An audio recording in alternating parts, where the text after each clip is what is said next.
Standby WA dulu kalau gitu.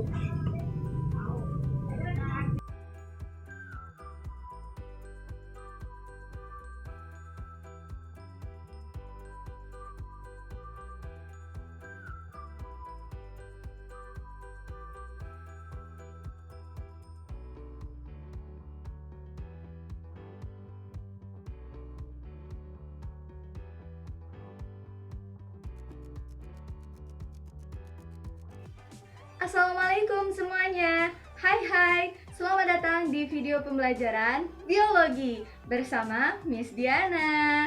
Nah, anak-anak, gimana nih kabar kalian semua? Semoga kalian masih dalam keadaan sehat dan selalu bersemangat. Sebelum kita memulai pembelajaran hari ini, mari kita awali terlebih dahulu dengan berdoa menurut kepercayaan masing-masing. Berdoa dimulai.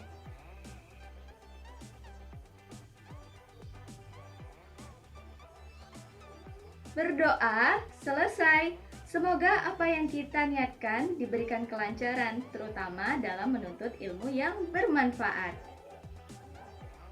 Nah, ngomong-ngomong tentang berdoa, di setiap aktivitas kita pasti melakukan yang namanya ritual tersebut. Salah satunya ketika sebelum makan.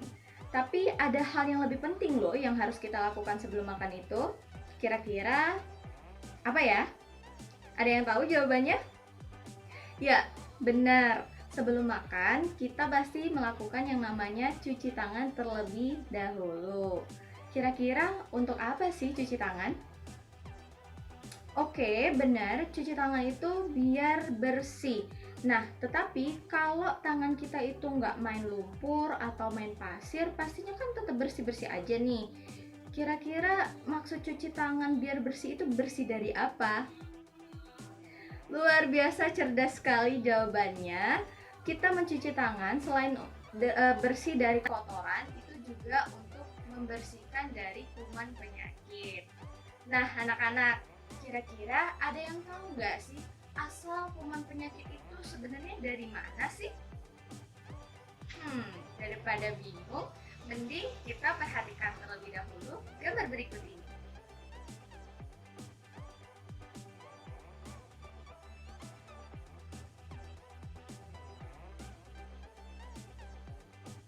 Nah, anak-anak, setelah melihat gambar itu, Miss Diana mau tanya sama kalian semuanya. Kira-kira informasi apa yang kalian dapatkan dari gambar tersebut? Ya, benar sekali. Gambar itu menunjukkan orang yang sedang sakit. Kira-kira ada yang tahu nggak itu lagi sakit apa orangnya? Betul banget, sedang sakit flu, ya. Terus ada satu gambar lagi nih di bawahnya. Kira-kira gambar tersebut menunjukkan apa? Luar biasa cerdas, gambar tersebut menunjukkan gambar virus, yakni virus influenza yang menyebabkan penyakit flu. Nah, anak-anak, Miss sangat senang sekali karena pengamatan kalian itu luar biasa cerdas. Jadi anak-anak, ketika kita itu sedang sakit flu, kita kan biasanya menggunakan tangan saat bersin. Tangan ini ternyata sudah menempel yang namanya virus influenza tadi, sehingga cuci tangan itu sangat diperlukan agar memutus rantai penularan virusnya ke orang lain. Nah, dikorelasikan juga dengan masa pandemi sekarang ini, itulah menjadi alasan kenapa penting sekali mencuci tangan setelah melakukan aktivitas apapun supaya kita bisa mencegah penularan atau memutus rantai penularan virus COVID-19. Bener juga kata Miss Diana. Wah, aku tadi belum sempat cuci tangan. Cuci tangan dulu ah.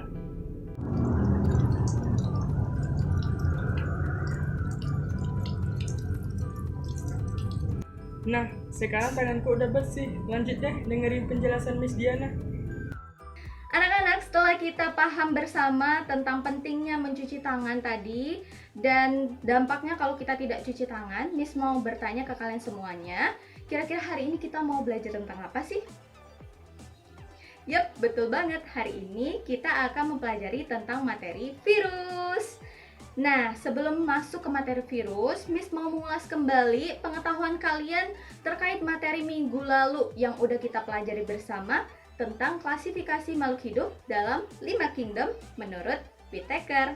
Kira-kira masih ada yang inget nggak nih 5 kingdom itu ada apa aja?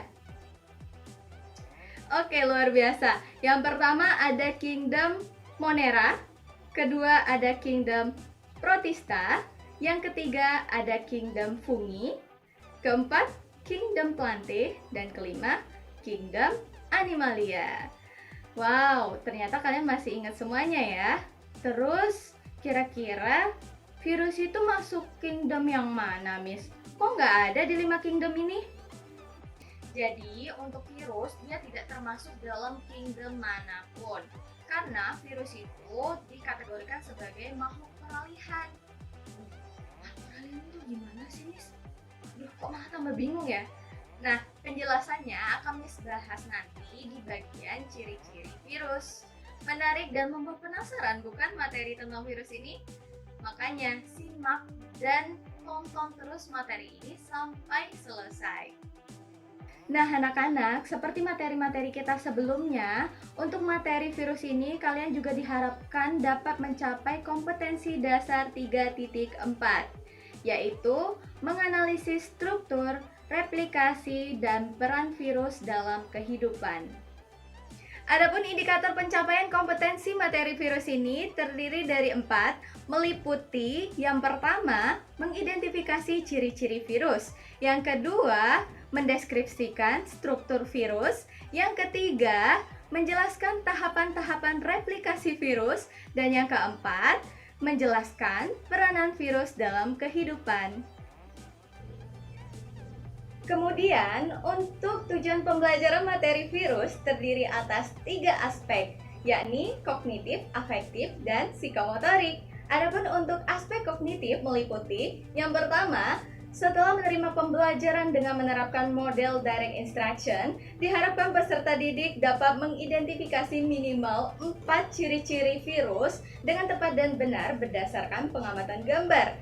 Yang kedua, setelah menerima pembelajaran dengan menerapkan model direct instruction, diharapkan peserta didik dapat mendeskripsikan struktur virus dengan tepat dan benar berdasarkan pengamatan gambar. Yang ketiga, setelah menerima pembelajaran dengan menerapkan model direct instruction, diharapkan peserta didik dapat menjelaskan tahapan-tahapan replikasi virus secara sistematis berdasarkan pengamatan video. Dan yang keempat, setelah menerima pembelajaran dengan menerapkan model direct instruction, peserta didik dapat menjelaskan peranan positif dan peranan negatif virus bagi kehidupan secara tepat dan benar berdasarkan pengamatan gambar, video, dan juga kajian literatur. Lalu, untuk aspek psikomotorik, setelah menerima pembelajaran dengan menerapkan model direct instruction, diharapkan peserta didik mampu menggambarkan struktur virus bakteriofag disertai keterangan bagian-bagiannya dengan tepat dan benar. Sedangkan untuk aspek afektif, selama proses pembelajaran, peserta didik terlibat dan menunjukkan kemajuan perilaku berkarakter yang meliputi jujur, tekun, teliti, tanggung jawab, bekerja sama, dan menghargai pendapat teman sesuai dengan lembar pengamatan perilaku berkarakter. Nah, anak-anak, sekarang Miss mau bertanya lagi nih. Kira-kira apa sih manfaat kita belajar materi virus ini? Pertama apa? Yap, cerdas sekali. Dengan mempelajari materi virus ini, kita bisa terhindar dari bahaya penyakit. Terus yang kedua apa nih? Oke, betul. Yang kedua, kita bisa mendapatkan pengetahuan baru tentang cara kerja virus di dalam makhluk hidup lainnya. Terus yang ketiga nih, terakhir, kira-kira apa manfaat kita belajar virus? Betul sekali, kita bisa lebih bijak dalam memanfaatkan sumber daya hayati ya, untuk dimanfaatkan secara positif bagi kehidupan. Baik anak-anak, sebelumnya Miss Diana akan menjelaskan terlebih dahulu kegiatan belajar yang akan kita lakukan pada hari ini. Yang pertama, Miss Diana menggunakan model pembelajaran direct instruction dan strategi pembelajaran expository untuk materi virus ini.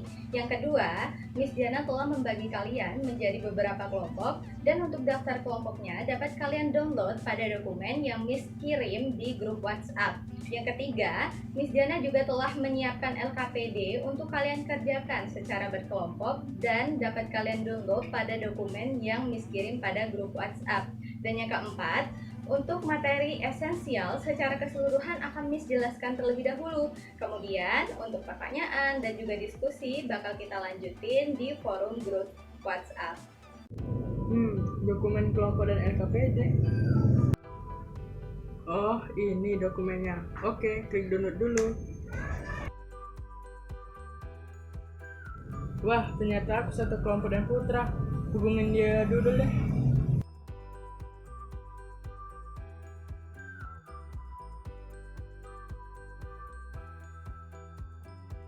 Nah, ini video berikutnya. Lanjut simak lagi kalau begitu.